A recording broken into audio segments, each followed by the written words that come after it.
Senjata apapun tidak akan mampu menundukkan saya. Coba tahan, cemeti amal Rasul ini. Inilah lanjutan cerita film dari episode sebelumnya. Sebagaimana yang telah diceritakan pada waktu lalu, bahwa Tumenggung Sirotani, Adipati dari Mataram, sedang berada di Padepokan Semoro Kuning, milik Kiai Ageng Jembar Jumantoro yang terletak di lereng Gunung Merapi. Pada saat itu, Tumenggung Sirotani sedang mencari cambuk sakti amal rasuli. Akan tetapi, setelah cambuk sakti diserahkan oleh pemiliknya, Kiai Ageng Jembar Jumantoro, ternyata Tumenggung Sirotani tidak mampu untuk mengangkatnya. Maka dari itu, menurut Kiai Ageng Jembar Jumantoro sebagai pemilik cambuk sakti, Tumenggung Sirotani pun diharuskan membersihkan diri lahir maupun batin untuk supaya bisa menguasai cambuk tersebut.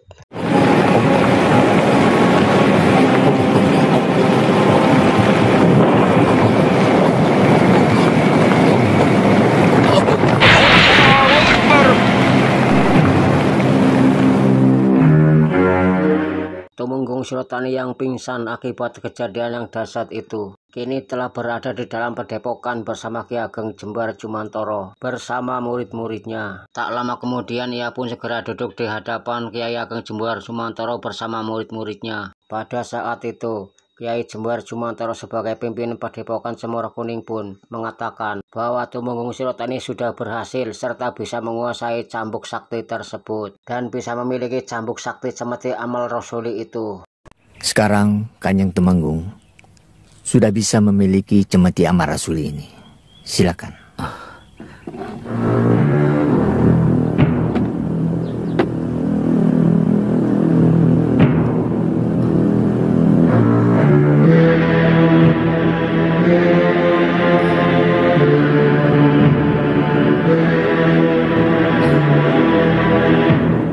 Terima kasih, Kiai.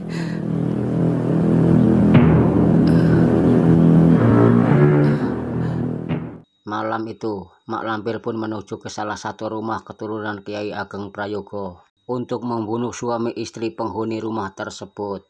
Akan tetapi, ketika ia hendak mencekiknya, tiba-tiba muncullah kekuatan gaib yang seakan-akan melindungi lelaki tersebut.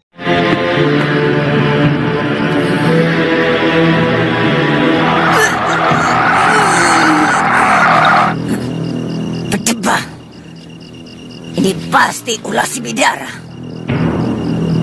Semua keturunan Kiai Ageng Prayogo mempunyai raja-raja Wayu Agung. Setelah gagal mencekiknya, ia pun keluar dari dalam rumah. Pada saat itu, Mak Lampir pun harus menghadapi Tumenggung Sirotani, yang ternyata Tumenggung Sirotani sudah menunggu di luar. Lalu kemudian mereka pun bertarung satu sama lain. Namun rupanya pertarungan itu pun berjalan sangat alot. Di antara keduanya pun, mereka masing-masing memiliki kekuatan yang hebat. Setelah berjalan puluhan jurus, rupanya Tumenggung Sirotani harus menggunakan cemeti amal rasuli. Dan sekalian Tumenggung Sirotani pun ingin menjajal cambuk sakti amal rasuli itu.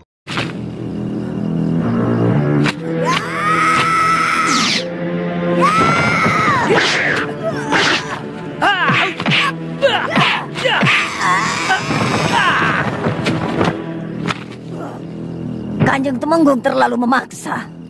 Dosamu yang seenaknya membunuhi rakyat sudah tidak bisa diampuni lagi. Sudah saya katakan, Kanjeng Tumenggung bukan tandingan saya, karena saya tidak tersentuh mati. Jangan sombong, Lampir.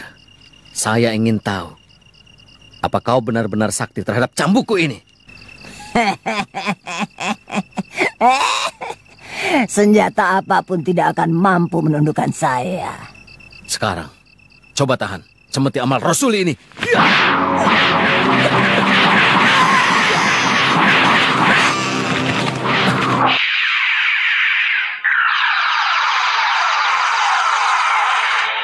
Menyerahlah, Lampir. Kau sudah tidak berdaya.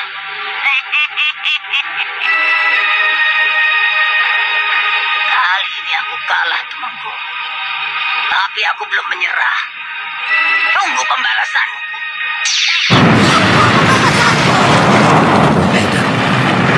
Aku ditipu mentah-mentah.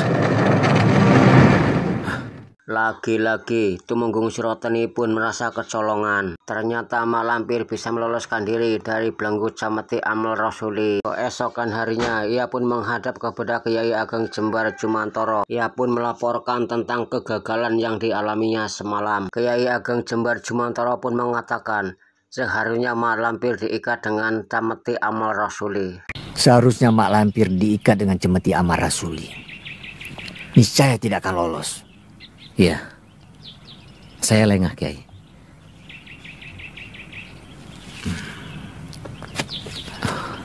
Sudahlah, tidak usah bersedih hati.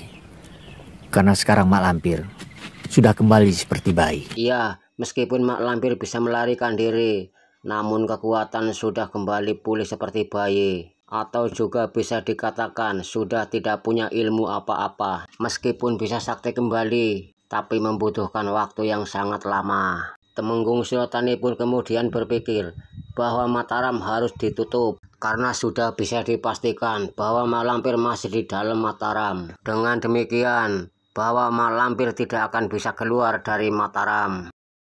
Iya, Mak Lampir masih berada di Mataram. Mataram harus ditutup. Mak Lampir tidak boleh lolos.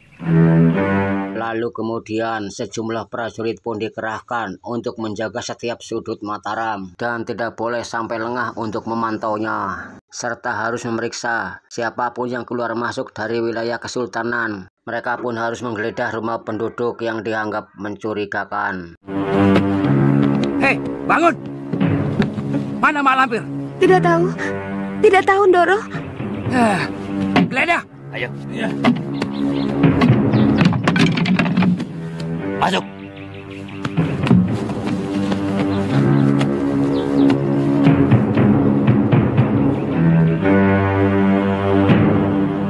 Bongkok, rumah kamu saya periksa.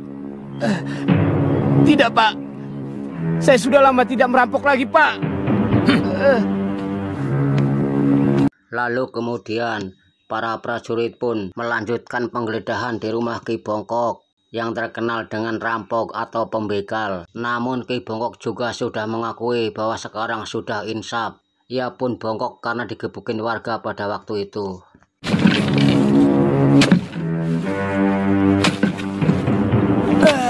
Percayalah, di sini tidak ada siapa-siapa. Saya sudah kapok, tidak mau dipukuli orang banyak hingga bongkok seperti ini. Tidak ada, Pak. Periksa tempat lain.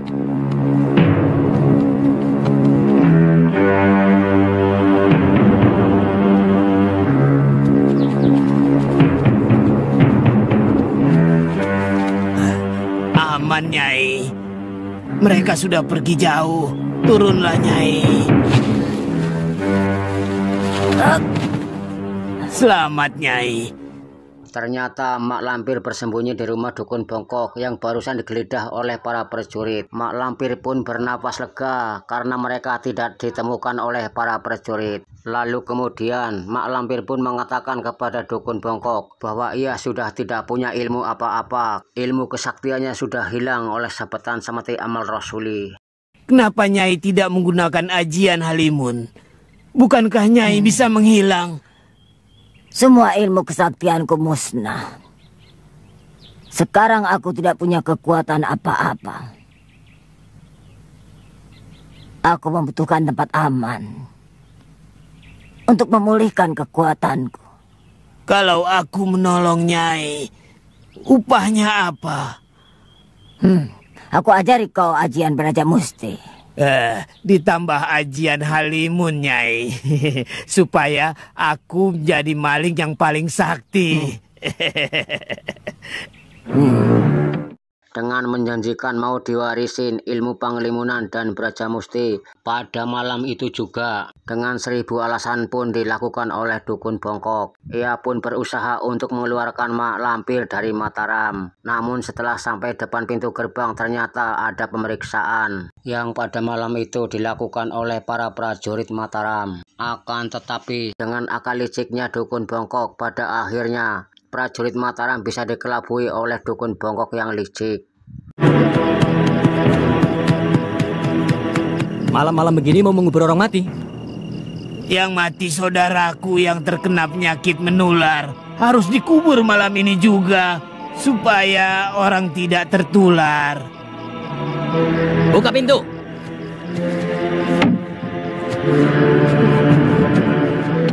Untuk selanjutnya, sampai di sini dulu alur cerita film untuk episode kali ini. Nantikan di episode selanjutnya. Terima kasih.